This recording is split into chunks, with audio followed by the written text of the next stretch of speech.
নমস্কার, শুভ দুপুর বন্ধুরা, সবাই কেমন আছো? আমি তো ভালো আছি। আমি আবার একটা রেসিপি নিয়ে তোমাদের সামনে হাজির হলাম। এটা কিন্তু বাড়ির গাছের কলা, কয়েকদিন আগে নিয়ে এসেছিল।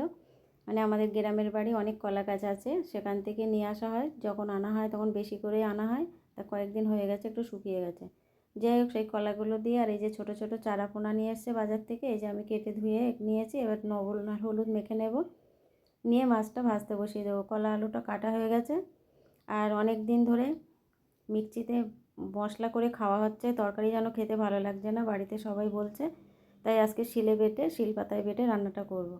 লবণ হলুদ মেখে নিয়েছি, তাওয়া বসিয়ে অনটা করে দিয়েছি গ্যাসটা। তেলটা গরম হয়ে গেছে, এবার কিন্তু মাছটা ভাজতে বসিয়ে দেব। আর বর্ষার দিনে চারিদিকে মানুষের শরীর খারাপ, জ্বর জারি সর্দি কাশি সব রকম তো আছে, পেটেরও সমস্যা আছে। তাই জন্য এটা হলো রুগীর পথ্য। ছোটো চারাপোনা আর কলা আলু দিয়ে একটা হালকা ঝোল হবে। শিলপাতায় বেটে মশলাটা তুলে নিয়েছি। এবারে দেখে কড়াইতে তেল দিয়ে জিরে ফোড়ন দিলাম, দিয়ে একটু পেঁয়াজ ফোড়ন দেব।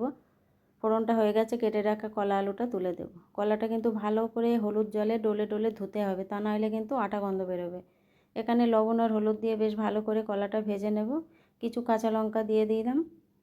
আর আলু কলাটা লবণ হলুদ দিয়ে বেশ ভালো করে ভেজে নিলাম। এদিকে মাছগুলো কিন্তু ভাজা হচ্ছে অন্য উনানে, আর এদিকে কলাটাও ভাজা হচ্ছে। তাড়াতাড়ি রান্নাটা হয়ে যাবে, দুই দিকে দুটো উনুন জ্বলছে। এবার কলা আলুটা ভেজে নিয়ে এখানে আমি জল দিয়ে দেব। জলটা অ্যাড করলাম। জল দেওয়ার পরে আমি এখানে কিন্তু বাটা মশলাটা তুলে দেব। বাটা মশলাটা কিন্তু আমি ঝোলের মধ্যেই দেব, কেননা ওই কষানোর সময় কলার তরকারিতে কিন্তু মশলা দিলে খেতে ভালো লাগে না, সব সময় ঝোলের মধ্যেই দিতে হয়। অল্প একটু হলুদ দিয়ে দিলাম, কলার তরকারিতে কিন্তু ঝোল দেওয়ার পরে একটু হলুদ দিতে হয়। এবার এখানে বাটা মশলাটা তৈরি করে রেখেছিলাম শিলপাতায়, এবারে মশলাটা দিয়ে দিলাম। মশলার মধ্যে কিন্তু জিরে ধনে আর কাঁচা লঙ্কা।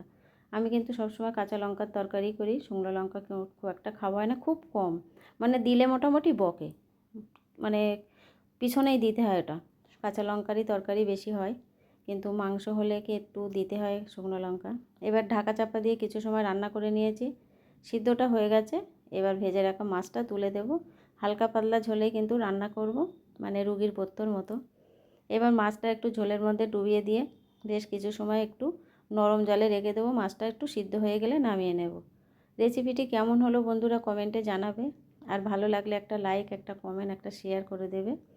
কলা আলু দিয়ে এমন ছোট চারা মাছ কিন্তু খেতে বেশ ভালোই লাগে, আর সবচেয়ে বড় জিনিস স্বাস্থ্যকর, পেটের দিক দিয়ে অনেকটাই ভালো। এবার নামিয়ে নিলাম। রান্না তো হয়ে গেছে, আর আগে দু পদে রান্না হয়ে গেছে। এবার আমি সবাইকে খাওয়ার জন্য রেডি করব। এই যে দেখো, গরম গরম মাছের ঝোল রেডি হয়ে গেছে, নামিয়ে নিলাম। কেউ যদি খেতে চাও হালকা মাছের ঝোল, চলে এসো।